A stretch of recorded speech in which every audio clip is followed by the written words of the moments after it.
ঢাকার কেরানীগঞ্জের বন্দরডাকপাড়ায় বিএনপি নেতার বাড়িঘর ভাঙচুর, হামলা ও লুটপাটের অভিযোগ উঠেছে। এ ঘটনায় কেরানীগঞ্জ মডেল থানায় অভিযোগ করেছেন ভুক্তভোগী সাবেক বিএনপি নেতা মহরম আলী। অভিযুক্ত সন্ত্রাসীরা হলেন মোস্তফা, সাজু, মানিক, রহিম, রাজীব। এছাড়াও আরো 15 থেকে 20 জন অজ্ঞাত ব্যক্তিকে এ ঘটনায় অভিযুক্ত করা হয়েছে। ভুক্তভোগী মহরম আলী অভিযোগ করে বলেন, গত 10 মার্চ রাত 11:15টার দিকে 20 থেকে 25 জনের একদল মাস্ক পরিহিত সন্ত্রাসী আমার বসত বাড়িতে ঢুকে হামলা ও ভাঙচুর চালায়। এ সময় আমি বাধা প্রদান করলে সন্ত্রাসী দেশীয় অস্ত্র দিয়ে আমাকে আঘাত করে গুরুতর জখম করে। আমার 2 ছেলে এগিয়ে আসলে তাদেরকেও আঘাত করে সন্ত্রাসীরা।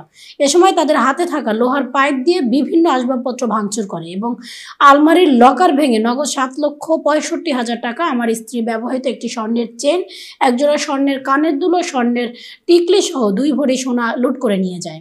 এখানে হলো আপনার হলো মোস্তফা, আর মোস্তফা লয় কিছু লোক আছে, রাজীব, তারপরে রহিম, মানিক, মানে এরা নিচে পক্ষে 20-25 জন কম না, মানে বেশিরভাগ কিছু লোক বাইরেও আসছিল। রাত্রে আনুমানিক 11:50 হবে, আমি বাসায় আসছি। আসার পরে মনে করেন আমি ছেলে সন্তানকে নিয়ে আমি বসে রয়েছি।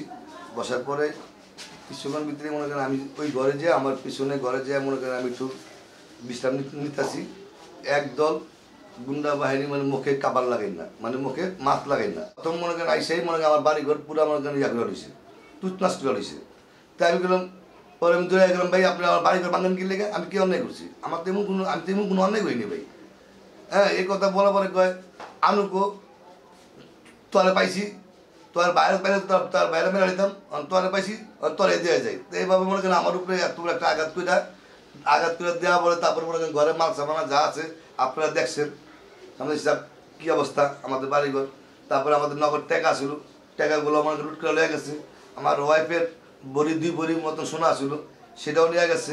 যেমন আমরা রুমে আসছিলাম আর আমার বাচ্চারা টিভির রুমে আসছিল, 3 জনই আসছিল, আমি এবার আমাদের রুমে আসছিলাম। তো অনেক লোক আসছিল, আসার পরে জিজ্ঞাসা করতেছে যে আনু ঘর কোনটা।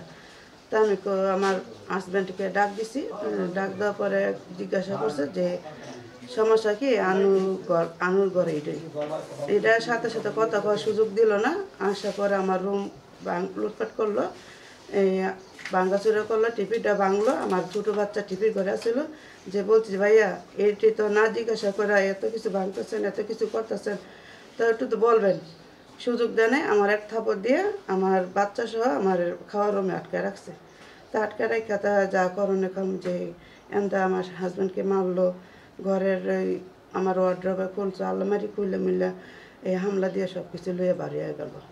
কেরানীগঞ্জের আমাদের নেত্রী আছেন রিপনা রায় চৌধুরী, আমার দাদা আছেন গয়চন্দ্র রায় বাবু সাহেব, তারপরে বাবু চেয়ারম্যান আছেন, শাহনাজ ভাই আছেন, আজাদ ভাই আছেন, সাজ্জাদ ভাই আছেন।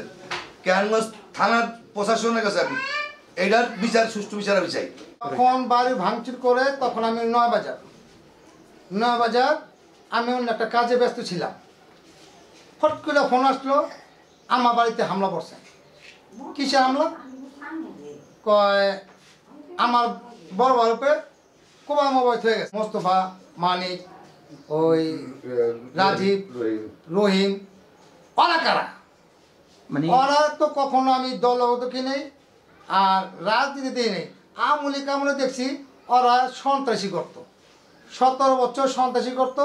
ওর বাড়ির সামনে, মোস্তফা বাড়ির সামনে লোকার টাঙ্গাইয়া মানুষকে বিরিয়ানি খাওয়া ভোট চাইতো। ওদের সাথে তো আমার কোনো সম্পর্ক নাই। কেরানীগঞ্জের নেত্রী এবং আমাদের গয়েশ্বরচন্দ্র রায় আছে, আমাদের মডেল থানার ওসি সাহেব আছে, প্রশাসন তাদেরকে 24 ঘন্টার ভিতরে গ্রেপ্তার করে একবার জিজ্ঞাসাবাদ করতে হবে কি কারণে হামলা হয়েছে, বাড়িতে লুটপাট করেছে। এ ঘটনার সুষ্ঠু তদন্তে চেয়ে অভিযুক্ত আসামিদের বিচারের দাবি জানান ভুক্তভোগী পরিবারের সদস্যরা।